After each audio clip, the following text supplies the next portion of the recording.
Hi everyone and welcome along. Today I'm really excited because we're taking our card making to another level. We're going to do a beautiful watercolour bouquet, but we're going to make it 3D. So grab your paints and you'll need a pair of scissors, and let's get started. Right, so we are taking our card making to the next level. What I've got here is a little set of scissors that I love to do little fine bits cutting out with. These are Fiskars scissors, and I'll link to getting a pair of those in the episode notes.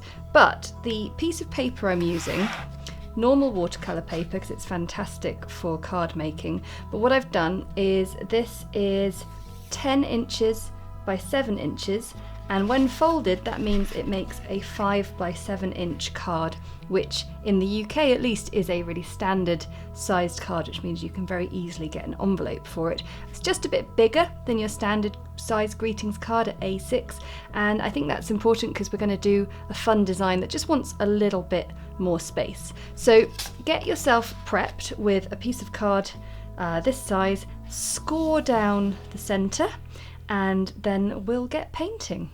I'm going to draw a bouquet of flowers. So to start off, to create the bouquet shape, I'm going to do a sort of softly curved V shape with just 2 lines coming down, not quite meeting.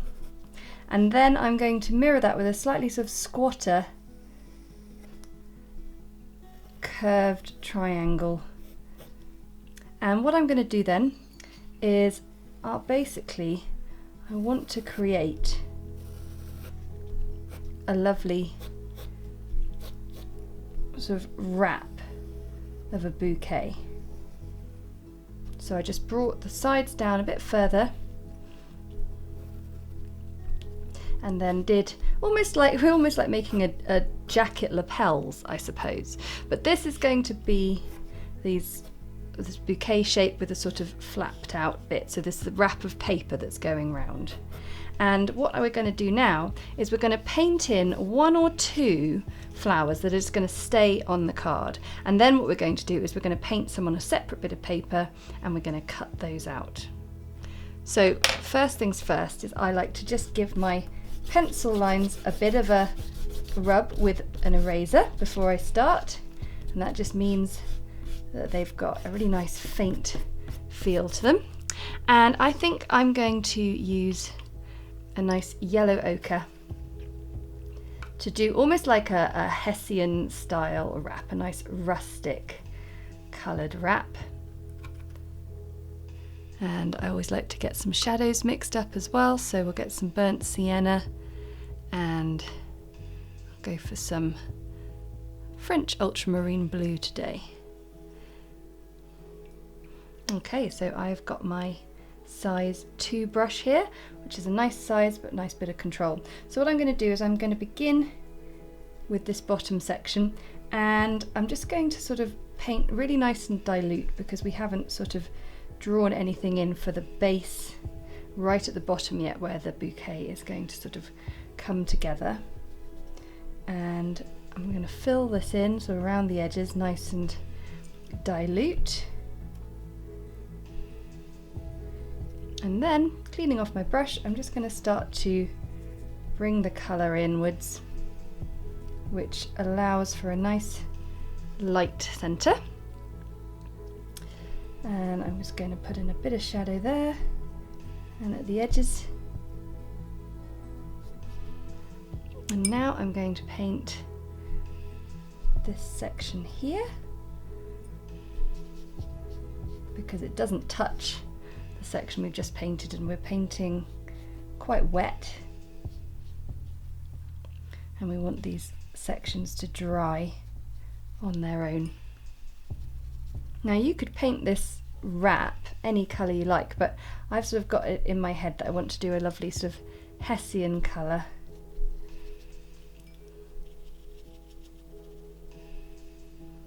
Lovely, so we just need each section to dry and then we'll paint in the other 2 as well. Now we're going to fill in the main bulk of the back of the bouquet, but we're going to do it really nice and dilute. We really don't want there to be too much colour here. So you can really make that one bit of yellow ochre stretch out quite far.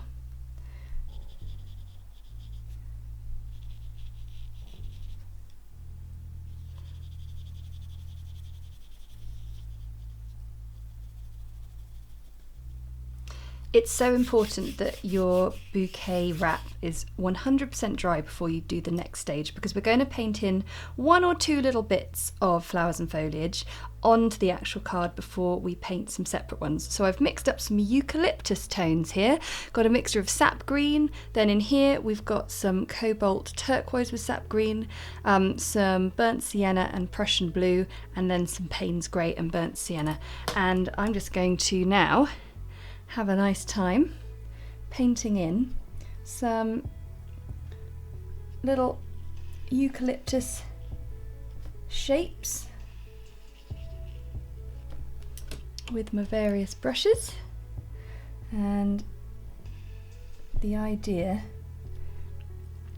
is I'm also giving myself that's just a rough idea of what kind of scale I need to paint in my my separate shapes that I'm going to be painting in.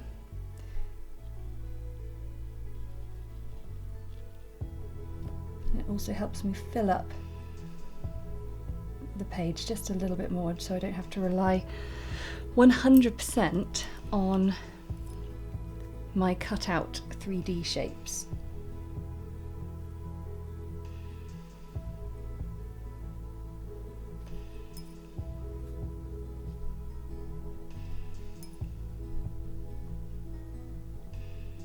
My bouquet is going to be tulips and eucalyptus, and I think that's a really nice classic combination. And also, eucalyptus and tulips are 2 of the most popular things that you guys have enjoyed learning on my channel, so I thought that would be kind of fun.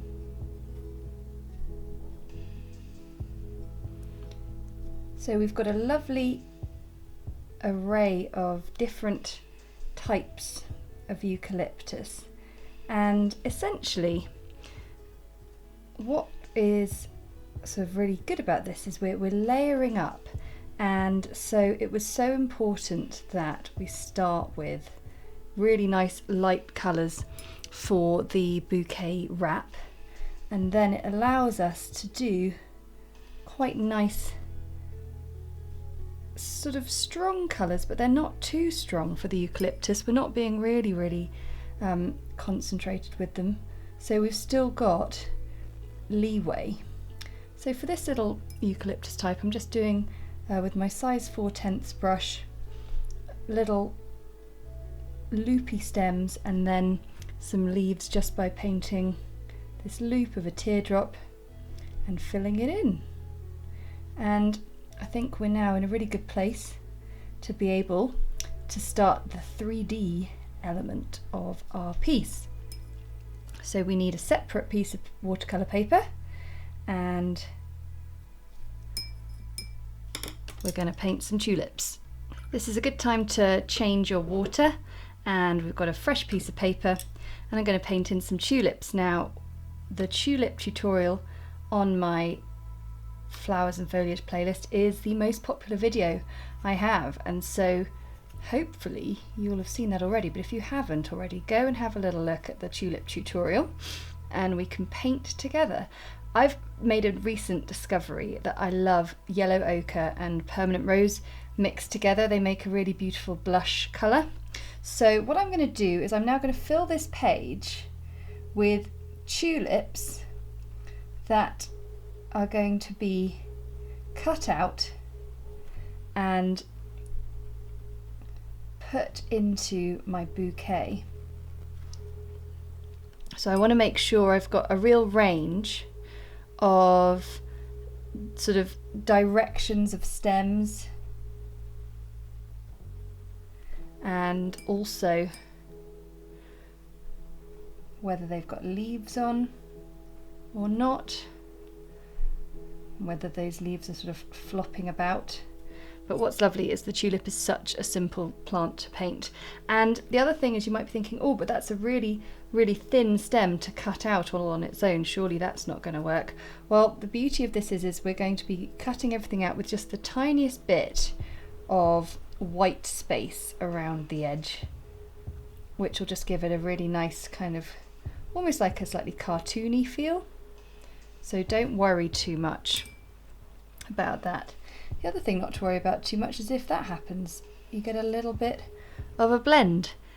These things calm down, and the most important thing is that you don't panic and try and sort of poke it with your brush and get in there and try and sort of control it, because it will start to muddy the colours together. So just let it be, and you'll actually be really pleasantly surprised with how it turns out.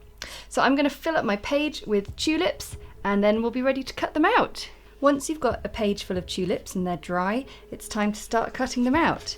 And what I recommend is allowing for a nice bit of space around the edge,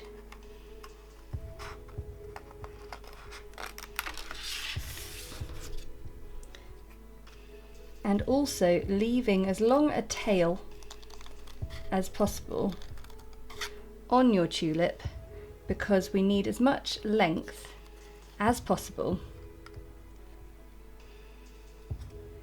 for tucking it down inside the cut that we're going to make in the bouquet.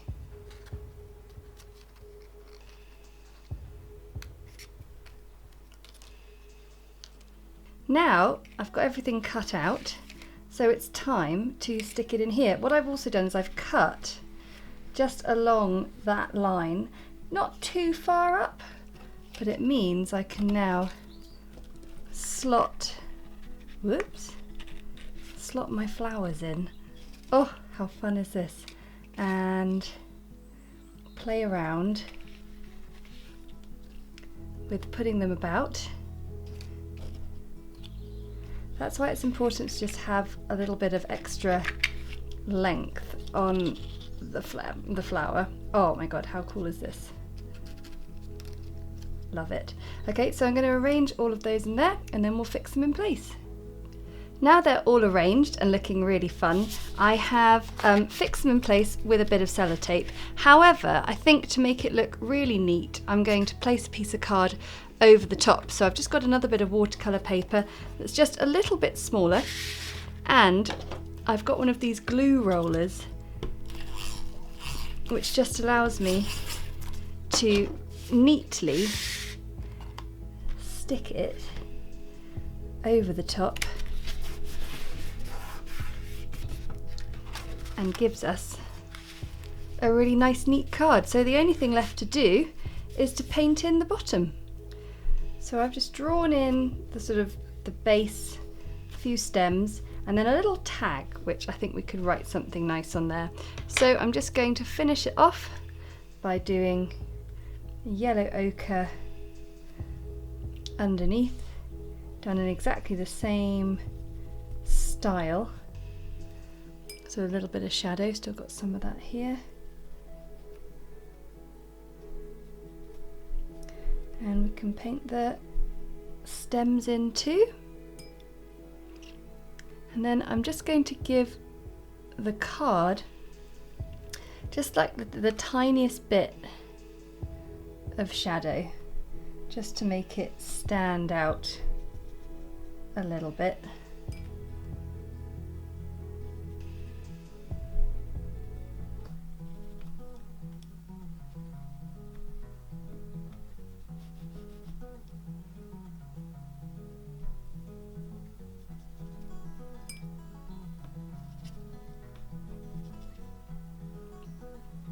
And when that dries, we can write something lovely in it.